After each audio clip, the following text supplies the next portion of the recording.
Hello, welcome to Podnas. This is a sports show with some Southern and Cajun flair. We're meowing about today, trying to figure out what the heck happened in college football. Week 4 or week 5? Is it week 4? It was 5. It was 5. Week 5, week 4 of the NFL. We're going to go over it. Let's get into it. Jared, how you doing today? Oh, I'm doing well. You're off to a great start too, man. Don't know what week it is. We're just meowing around. It's where are we? Okay, well, no one's going to see this, but you were over here. You were sounding like a kitty cat for at least a good 30 seconds before we went live. So that's a whole different thing that we shouldn't talk about, because I would be really upset if someone else beat me to the punch of starting a series called Meow That's What I Call Music, which is just cat versions of all the hits. And so let's definitely leave that out and not talk about it at all. I mean, yeah, I'll cut that out for sure. We'll just do a bunch of bleeps here. We'll make it like a curse jar. All right. Hey, let's get into it. I guess let's start off with the only FBS Louisiana team that didn't win a game this weekend, the LSU Tigers. Go up to Ole Miss. They lose Quite a 24-19. To be honest with you, I don't think it was as close as the score was. Ole Miss controlled this game. And I guess the question that I want to ask first is, what is up with the LSU offense? What's up with you, dog? What is this? Was supposed to be one of the best offenses in the country coming into the year. Is this Nussmeier injury worse than what the coaching staff has said? Obviously, the troubles on the run game, that's just something that's been happening every year under Brian Kelly. Just something that they haven't figured out. They still don't figure it out. And then obviously Durham goes out, and their leading rusher had 22 yards. And it was all late when they finally gave Harlem a chance to do all of that. It was another one of those where the run game was honestly worse than the final stats end up looking, because of just, a couple plays. Which is ridiculous, because it was 59 yards. Exactly. It looks bad, and I think it's worse than what the final statistics look, because of some of what Harlem Berry was able to manage late and whatnot. And so, I mean, you hit on, and I'm trying to pull up some of LSU's lineman stats here, if I can get to them as well. But you hit on, I mean, when you're talking about an offense and, okay, so what are the downfalls and what are the strengths? And you're like, well, all right, so what's up with the quarterback and then also the run game? That's a pretty rough start of where the offensive line is. The O-line did not grade out well in pass blocking or run blocking, to the surprise of no one right now. We just talked about the stats for the ground game, which have been rough, and that's an area that going into the season was a huge point of emphasis for this team, to realize they had to be better in that area this year. They had to have some more balance, and so far it has been lacking. And then you factor in Nuss, who he looks like there's more going on there from a health standpoint than what they're saying. The message from Brian Kelly remains that he's healthy, and just kind of moving on from that conversation. Nuss continues to kind of decline any conversation on the subject, but just watching some of his deep throws and not quite seeming to have the same push or zip, it feels like there's something more going on there. But that's just speculation from watching some of those clips. End of the day, it's a fair speculation, though. Like, let's just be honest. Like, it is a absolutely fair thing to point out that, like you said, the zip on the ball isn't there. There was one play where I forget who the receiver was, but it was wide open down the field, and Nuss just missed the deep ball. And like that was. You're talking about the kind of like underthrew it a little bit, and the DB got back. Yeah, it was the deep shot to Chris Hilton. Yeah. And it was I listened to podcasts just, and they were going over this stuff, and they were like, LSU won the play, they just didn't finish the play. And I feel like there's a lot of stuff with that, and I don't know, maybe it's just I kind of, even though there were some times where it got him into trouble last year, it felt like Nussmeier was taking chances. And it was like hell or high water, I'm going to go in here and sling the ball. around, and it just feels like there's a little bit more timid. And I think that's why injury stuff keeps coming up, because this isn't the kind of ball that we've seen Garrett Nussmeier play in his 1 year and change of starting for LSU. Yeah, and I think there's something to be said for this team is made up a little differently, and they've been very vocal about the fact that they want to limit his mistakes and they want to play more to the defense because the defense is much improved and all those things.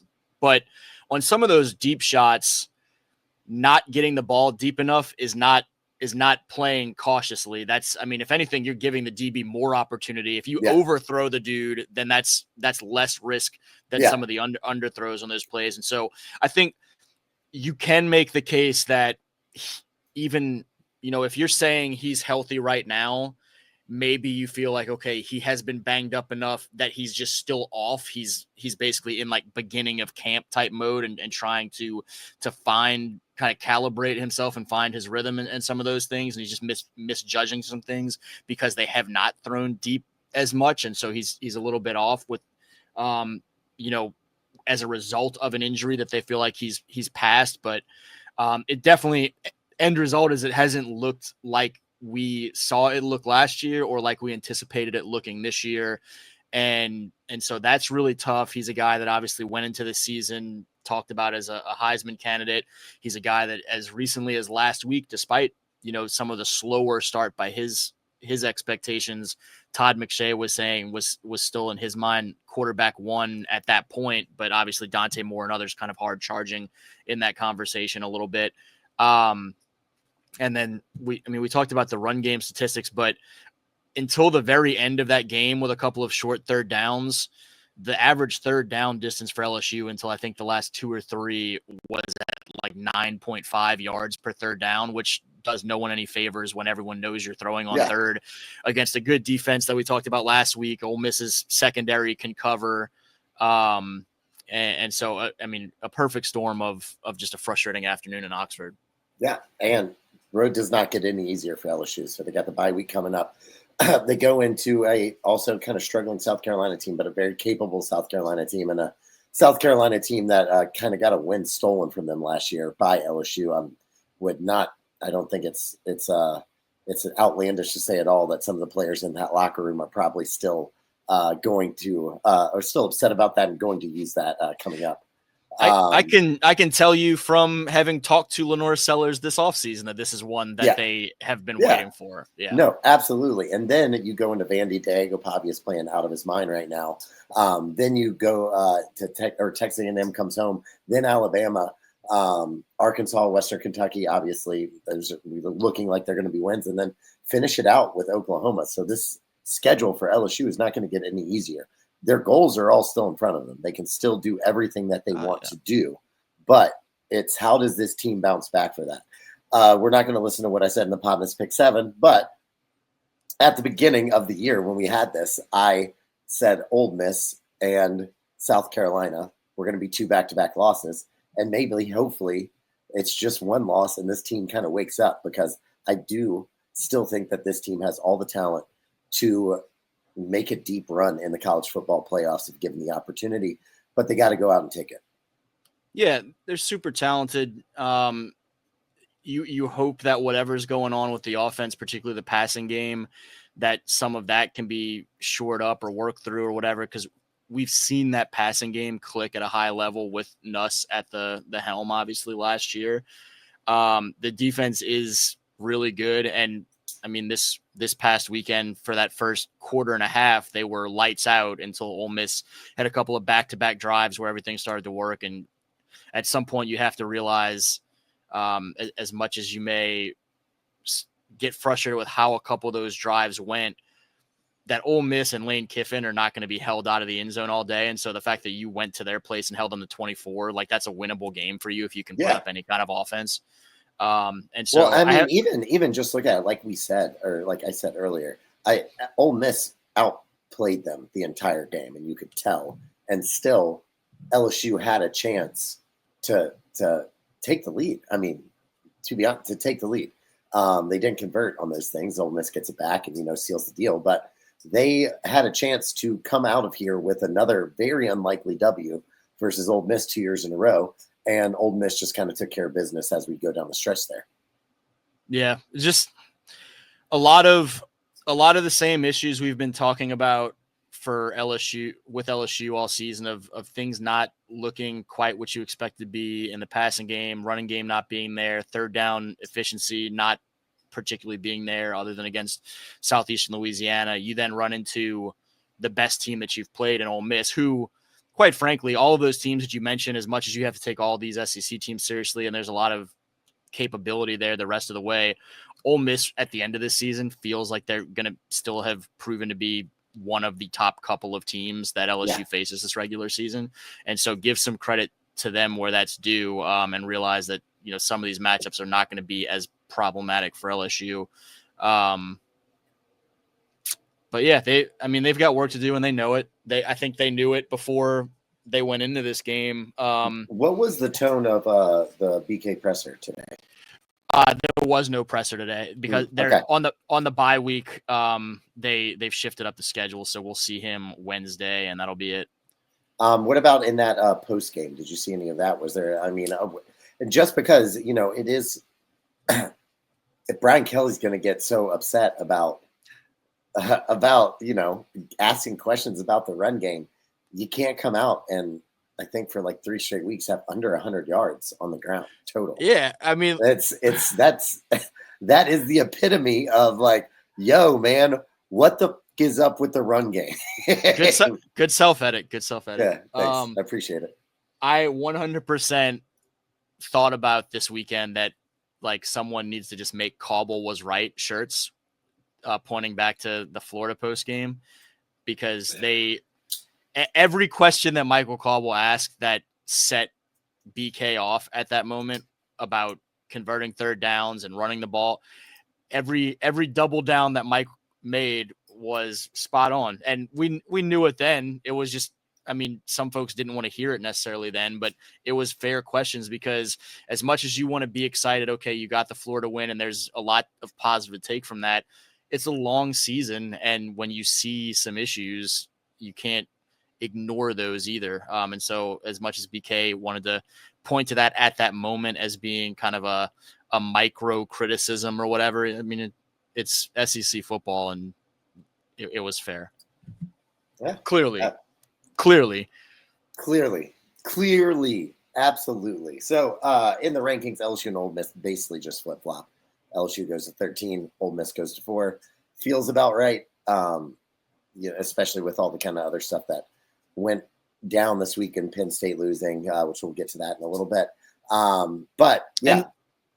And depending on if you're looking at coaches or AP, LSU's 13th in both, but behind, like there's different teams that are ahead of or behind them. There's teams that are ahead of them on both lists that I still feel like LSU is a better team than, or has the capability to be a better team than. And so they're right there on that top 12 bubble and certainly capable of climbing their way up with some of these wins. Let's just go through that real quick. Like, let me just ask you. So LSU, and we're going off the AP. Georgia, would you say they're a better team than Georgia? Probably not right now. And we'll go quick. Texas Tech. Texas Tech is iffy for me. I think that's kind of an interesting one. Yeah, I think maybe LSU has a slight edge, but you know, I wouldn't put it. Alabama. I mean, LSU has looked better than Alabama did in that Florida State game, but Alabama has been playing much better. Bounced back since then. And so it's gotten really interesting. Who's the better team on that field in November? Feels like it could be close. Yeah, I think Alabama has a slight edge right now. Texas. I think LSU's better than Texas. I think with Arch's struggles and him coming into that and where LSU's defense and that Texas defense are, I just think that I think LSU is a better overall team than Texas. Yeah, I don't know. I think that's another one that's pretty close, and I wouldn't argue with someone going either way. The two that really stood out to me are, I guess, if we're AP poll, Texas Tech is right above them, and coaches I think have Iowa State right above them, and I would for sure take LSU over Iowa State. Yeah. What about the Indiana team with Mendoza? I think LSU is a more talented team. Indiana has been impressively efficient with what they do, which is not something you can say about LSU. Oh, they kind of played down to the Iowa competition. Iowa, and that's kind of what Iowa's thing is just make you play really dirty, slow football. And they did a really good job of that. They just pulled in Iowa and couldn't pull it out. So we don't need to. Yeah, I was about to say if we ended up with an LSU Indiana matchup, like a playoff game somehow, or if we were just talking hypotheticals, I would probably bet on LSU to get after Indiana and be disruptive enough to control that game. But I don't want to discredit Indiana. It's just going to sound like SEC country taking a shot at non-SEC country. But no, but they played so much better this year. I mean, they really have. I still just biasly SEC country. I do think that LSU would have the thing. That's about it. We don't need to go into Ole Miss, Oklahoma. Obviously, Oklahoma's completely different whether they have John Matier or not. So, 100%. And then we don't need to talk about Oregon, Ohio State, Miami. I don't think LSU's better than any of those teams right now, unfortunately. Let's move on, though, because we do have some other stuff to cover. Other games. But one note though for LSU fans is we're saying they're not better than those teams right now. It's September 29th when we record this, and college teams change an awful lot from Saturday to Saturday, and certainly from September to January if you get to a January. And so we'll see what happens at the end of the season. But yeah, right now LSU's got work to do. Absolutely. And we will keep you updated on that. That's obviously what we do here. But let's move on. ULM pulls out a win versus Arkansas State Red Wolves, 28-16. Kind of wanted to go with what your thoughts on this game was. The biggest thing that kind of jumped out at me, I really didn't get to watch it, but just kind of box score hunting was ULM controlled the ground. I mean, over 200 yards on the ground. I feel like anytime you can get that kind of rushing from the entire team, it just sets you up in a really good space to try and win the game. Zach Palmer-Smith and Braylon McReynolds both have over 70 yards on the ground, and kind of just really it just looked like they really just controlled this game from the ground, and really helped them to the win. So what was your thoughts on it, and any thoughts in general about this Warhawks team, which now it's 3-1, 1-0 in the Sun Belt, and has positioned themselves in such a better spot than they were a year ago. Yeah, the ULM formula that we've talked about the last 2 years of success is be an effective running team and be a really good defensive team. And in this game, they didn't allow an offensive touchdown. Arkansas State had an early pick six and then a field goal, and then ULM largely shut them down the rest of the way. The final three quarters of that game allowed a couple field goals, but I think a big component of this that we didn't really get into in the preview, and I maybe didn't want to jinx anything.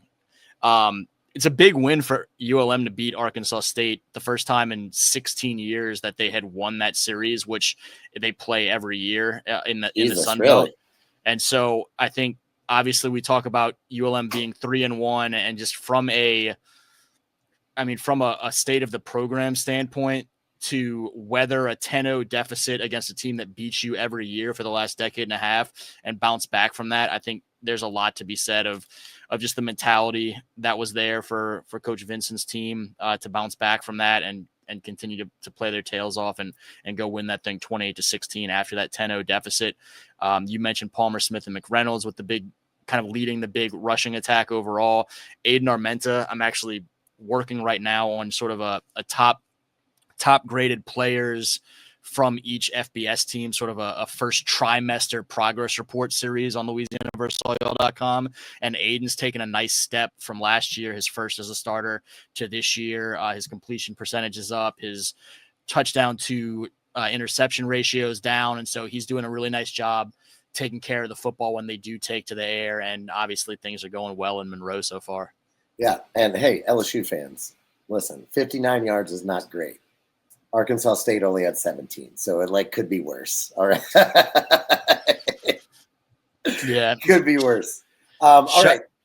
Go ahead. I was just going to say, with that defense, shout out Christopher Robinson, led the team with tackles with 8, including 1 for loss, and had an interception. So in terms of some of the highlights from that side of the ball where they were real good as a team all night. Shout out Robinson. Absolutely. Now let's move on to this crazy UL Marshall game. I get a text from Jarrett in the fourth quarter that he's not allowed to go to UL games anymore because UL is down. They're out. They look like it's over. And then in the fourth quarter, they come up with 21 points, 3 touchdowns to Marshall's 1. They bring it into overtime. I'm sorry, two overtimes in the second overtime. They go ahead and take the win. The final's 54-51. Couple things. Guys, I did it. You did it. You broke the streak. I reverse jinxed the situation by sending that text and by having already written almost an entire story of how the game got away from them in the middle, and then had to rewrite that sucker about 3 or 4 more times. So love it. We did it. Love it. Hey, a little bit of extra work. But big thing for the Cajuns, Daniel Beal is benched. He had a really rough day. Threw 2 interceptions, a 3.4 QBR, which is not good. It is not a golf score. You do not want to be the lowest. But Lunch Winfield comes in and gives them a spark, and obviously was already playing a little bit, but carries the ball for 13 times for 129 yards, 10 yards a carry, 3 touchdowns on the ground, 2 touchdowns passing. Really gave them a spark, and now I would assume that he is the starter moving forward. And Daniel Beal just may need a little time to get acclimated to the college game is just anytime you go from one level to a higher level, it's going to take a little bit of time to maybe acclimate. And he was thrown into a really tough situation. So it was good to see kind of Lunch come in there and because, I feel like if the Cajuns lose this game, stuff starts to maybe spiral and unravel pretty quickly down there in Lafayette. Yeah, it's effectively lunchtime right now. People have said that since he was a kid. Essentially, it's lunchtime. It's lunchtime, and he has effectively delivered when he gets his opportunities. Coach Dez talked about post game that he didn't win this job previously because just some things were kind of hit or miss at times in practice, but every time they had a scrimmage, he comes out there and has his best day when it's a more competitive setting. And we watched him as a state championship quarterback at Letcher High, where when the going was the toughest or the stage was the biggest or lights were brightest, he was at his best. I was there for a state semifinal where he carried the ball like 45 times and just carried that team to the dome and then won the state championship a week later. And I think his natural athleticism and his toughness and his fight and his determination have always stood out. And that's part of why he continued to force his way on the field in some, specific packages. He had his first college touchdown in the first half on a keeper that he took to the end zone. And what was really impressive, other than obviously him kind of his fight and his spark resonating to the rest of the team and all of the belief that was there, just kind of falling in line with him and fighting through that deficit there. He hit some really well-thrown passes when they needed them down the stretch. He had a 16-yard strike on a 3rd and 14. That was huge to Charles Robinson, and then ends up with I think it's 45-yard touchdown to Charles Robertson. Yeah, a couple plays later, beautifully thrown over the shoulder pass down the middle of the field. Similarly, as the Cajuns pull back even finally, Marshall comes down and scores a touchdown, and you're starting to worry, is this about to be like Eastern Michigan a week ago where the Cajuns fight back, tie the thing, but then give up another late score and it gets spoiled? Instead, the Cajuns are right down the field in 45 seconds, and Lunch is throwing it to Dale Martin in the back corner of the end zone for a beautiful throw and catch. And so you saw what he can do with his legs and his toughness. You saw what he can do when he's given a chance to throw the ball a little bit. And now you hope he carries that over in the practice field the way Dez and company want to see, but I'd be stunned if he's not the guy starting here next game out. Yeah, I did want to ask about this UL defense because I do think that's a little bit of an issue. I mean, letting up over Marshall had more passing yards, more rushing yards, obviously more total yards if you have both of those. Killed Marshall as penalties. They got 12 penalties for over 100 yards. He only has one and UL loses the turnover battle as well. Everything kind of pointed to Marshall winning this game, and that's kind of what you talked about. Then UL obviously explodes in the fourth quarter to kind of steal this one away. But is there? There's obviously room for improvement when you let up 500 yards to your opponent. What are the areas where you think that maybe this UL team needs to kind of focus on this defense to kind of get them back on track, get them better? Because I remember last year, this, obviously turnover year to year, but this UL defense was stingy. It was good, and it was not like what we've kind of seen early on in this season. The two things we talked about last week were cutting the penalties down and improving your tackling. And they did a great job cutting those penalties down. Obviously, just one penalty, 5 yards, the whole game. It was super impressive job by the Cajuns in that regard. Absolutely. The missed tackles were still an issue. And so I think one play that popped out to me, but it was certainly not the only play that we saw this with. But when Lunch has that first rushing touchdown in the second quarter and the Cajuns are up for the first time 17-10, a couple minutes before half, Marshall's able to answer, tie the thing, and start building momentum into the half. And on the touchdown play, a 32-yarder was a quick, 7-yard slant, I think, over the middle, where the receiver, DeMarcus Lacey, then breaks a tackle and runs his way to the end zone. Two other Cajuns able to get a hand or so on him, but can't really slow him down. And so when you have three guys that have a shot to corral that thing potentially, especially the first guy who really had both hands on the receiver, and then it turns into a game-tying touchdown, that there were plays like that throughout the game where you really need to shore up some of the tackling. There were huge defensive plays for them at times too. They got after the quarterback in a few instances, had a big third down blitz where Colin Jacob and Jake St. Andre ended up with a sack that forced one of the few punts that got the ball back to Lunch and let them continue to build momentum on offense. But it definitely hasn't been what we expected it to be defensively for the Cajuns. And so hopefully, they cleaned up one of those issues last week. Hopefully they can figure out this tackling thing now over the next couple of weeks. Yeah, absolutely. All right, moving on. Tulane takes care of business versus Tulsa. They get back to their winning ways, 31-14. Tulane kind of had a really, really good second quarter, kind of put them up, and then not a lot of offense in the second half, but Tulane's able to get another score in there and just kind of hold on and cruise to this win versus Tulsa. One thing I was actually kind of happy to see in this Tulane game is that Jake Retzlaff wasn't the leading rusher for this Tulane team, that they were able to get some other of those, running backs involved and not just rely on it being the Jake Retzlaff show, because we saw in that one Tulane loss, when that gets kind of taken away and it was all on his shoulders, it just didn't work out. So I think going into this American Conference play, seeing a little bit more, I guess, of a bigger tree of people contributing to this Tulane offense is only going to make them better as we move forward in the season. Yeah, Javen Gordon, the freshman, had the hat trick, 78 yards, 3 touchdowns. Duda Barnes had 48 yards on the ground. Retzlaff was able to get that passing game back to, they're not setting records in terms of what they're doing through the air. But over 200 yards when you hadn't been doing that before, for sure. Yeah, and also only 10 carries for him.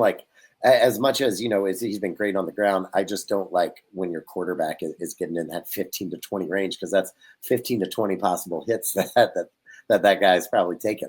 So go ahead. Sorry to cut you off. Oh, yeah. No, I was just saying after an abysmal game at Ole Miss, it was back to more of what they're expecting, where you're completing more than half your passes and putting up some yardage. And some good plays on defense as well. Jack Chanshu and Sam Howard, Dixon Agu, Jaheim Joker Jaheim Johnson, they call him Joker, had an interception, and Santana Hopper had a sack and a half for a really nice disruptive effort for the defense. So, kind of what we expected, them just shaking back from that Ole Miss game and getting a big win in American play. They still feel like they're the team to beat in that conference and a team in the playoff conversation. Just ran into an Ole Miss team that's getting everybody right now. Which I feel like also, it's obviously different levels of competition, but it just makes me think that this Ole Miss defense, like you said earlier, is that they might be really, really tough favorite, hard out when it comes to playoff time. They're just playing very, very well. Yeah, I also, it really helps Tulane when you get 13 tackles for loss. Yeah, they were in the backfield all that day. That just means you're just living in the backfield. I think they just went to IKEA and they were still setting something up back there. Last time I saw. So, don't have too much to say outside of that. If not, let's hit these last three. Get a little NFL news, then we can get to the plays of the week. How's that sound? Yeah, good for sure. Alabama sucks, Georgia sucks, and I wish they both lost. Penn State can't win a big game to save their life. Plays of the week. Let's go. No. Yeah, let's go into just a little bit. We don't need to harp on either one of these, but both two really, really good night games that we had this week. Yeah, I mean, I don't have a ton to say about the big national scale games. Dante Moore's a beast. That's my takeaway from this. Is the more and more I see of him play, the more and more I'm just really starting to like his game. We had high expectations for him, and the biggest thing was just how do you now go onto the road in a whiteout situation at Penn State and handle the stage, and seemed like he did well. I mean, certainly well enough to win. They went out there and got a win. It was not easy by any stretch, but I didn't get a chance to watch these games. I was wrapping up LSU and then in Cajuns mode, but neither one of us was surprised by an Oregon win. The Alabama-Georgia game sounds like it was a really nice statement for that Alabama team. It was, and honestly, like I feel like even when we picked that, we didn't say this, but that kind of is a coin flip, and it seemed like they were two very evenly matched teams. Something happened with Ty Simpson after that Florida State game. He's got it now. Like all the stuff that people were saying about him coming in and being able to lead the offense, and he looks so much better than he did in that Florida State game. And he was. I mean, honestly, he was the catalyst for this Alabama team to really go into Georgia and get this win. It was a lot on his shoulders, and he stepped up to the task where I don't think Gunnar Stockton did, as much, and that kind of comes through in the stat sheet. Gunnar Stockton, 13 for 20, 130 yards, only one touchdown, but it really didn't seem like he was a big factor in the whole game, and that you could really tell it kind of threw off Georgia's offense and just kind of put them in a mode where I felt like they were trying to figure out how do we get the most out of this offense when a key piece of it isn't performing the way that we think it would. And Alabama just seemed like it knew what it wanted to do every single time out and was executing like that as well. And just, a testament or an epitomization of what we said, what we said before of how much things can change from Saturday to Saturday, and then obviously month to month, because the conversation about Ty Simpson and Alabama at the end of August versus the conversation now at the end of September has changed so wildly. And so dramatically, for sure. We'll see how things continue to develop for all these teams and over the course of the season. And hopefully that, we're talking about the huge strides LSU has made from the end of September to the end of October, but we'll see how it all goes. And so last game was the Saints Bills. That's what I wanted to say too.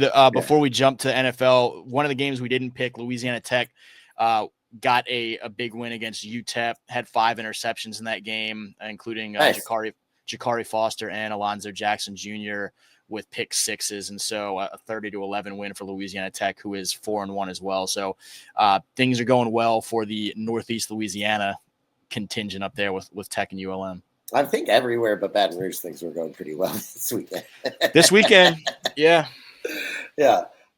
Anyway, let's get into this NFL. First off, do want to just shout out Malik Neighbors. I wish him a speedy recovery. That was such a hard thing to watch. And Jackson Dart came in, speaking of Ole Miss LSU.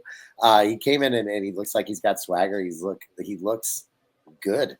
You know, we'll see how that plays out the rest of his career. Daniel Jones had a really good first game with New York as well.